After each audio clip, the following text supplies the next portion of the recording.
Remote sensing in archaeology has been one of the first experience of remote sensing in general, because when we are interested in archaeology or cultural heritage, the availability of very detailed information is mandatory.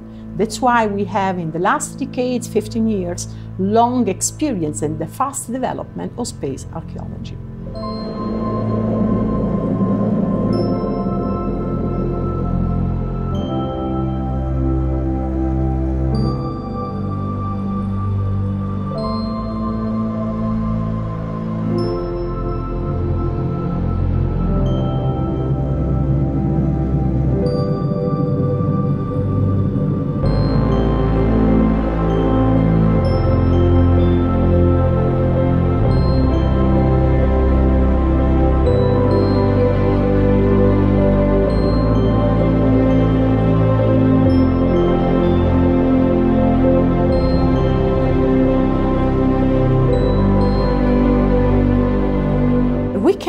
The sign of the past on the surface using the so-called proxy indicator, and this can be totally different according to the surface characteristics. One of the most important points is the integration of different technologies, so we can have, for example, crop marks from optical data, we can have micro-relief from s.r.l.s data, we can have the possibility to have a look below the vegetation using LiDAR data. Basilicata is an interesting and emblematic case study which we used to fully exploit LiDAR technologies for detecting and discovering causal and sites covered by dense vegetation.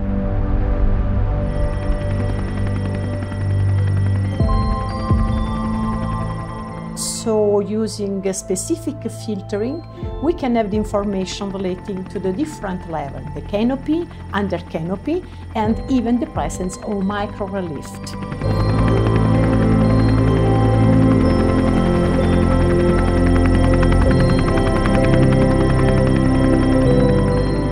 We reconstruct the urban shape of this village, including a fortified structure which developed around a tower, as typically for that age, characterized by the presence of Norman. Cisterna is very important also from the historical point of view, because it was at the period of Frederick II, so with a long, important history, but unfortunately his history was very short. We recognize these crop marks by means of satellite imagery, but also airborne imagery. These crop marks usually depict the shape of the potential buried settlements. For example, typical patterns of Neolithic settlements we can find in Apulia are characterized by circular features which are referable to ditches surrounding the site.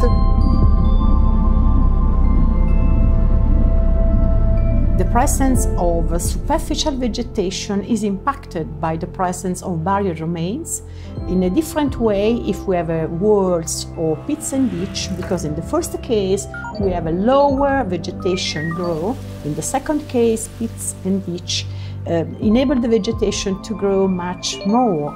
So these different vegetation behavior enable us from the above, using near-infrared data, to capture the different behavior and also the geometrical pattern. In Peru, for over 10 years, we have operated using Earth observation technologies in cooperation with a number of archaeologists, among which Giuseppe Orefici, the director of Italian Archaeological Mission. One of the most important challenges is to try to understand the relationships between human fragmentation and environmental change to contribute to the knowledge of some civilizations, such as the Nazca, famous for the geoglyphs and the monumental pyramids, the Moche, notable for their fine painted ceramics and monumental construction, and finally the Incas, most notable for creating the greatest empire, which included a large portion of the West South America. In the framework of ARTEC project funded by European Space Agency with the support of Italian Space Agency, we are monitoring Matera along with other sites as, for example, Villa Adriana, Baia. In the case of Matera, the main focus is monitoring of the status of sassi, quite fragile because in calcarenite, and the status of vegetation because the natural heritage is of course as important as a cultural heritage. So we must keep in our mind the climate or something like, because it's very important if we need to be clear when we describe the problem. Now we are in the golden age of space archaeology because we have a lot large availability of data, moving from ICONOS, QuickBird and s.r.l.s data. So we have a huge data set that enables us to acquire information on the past, and we can update this for the present.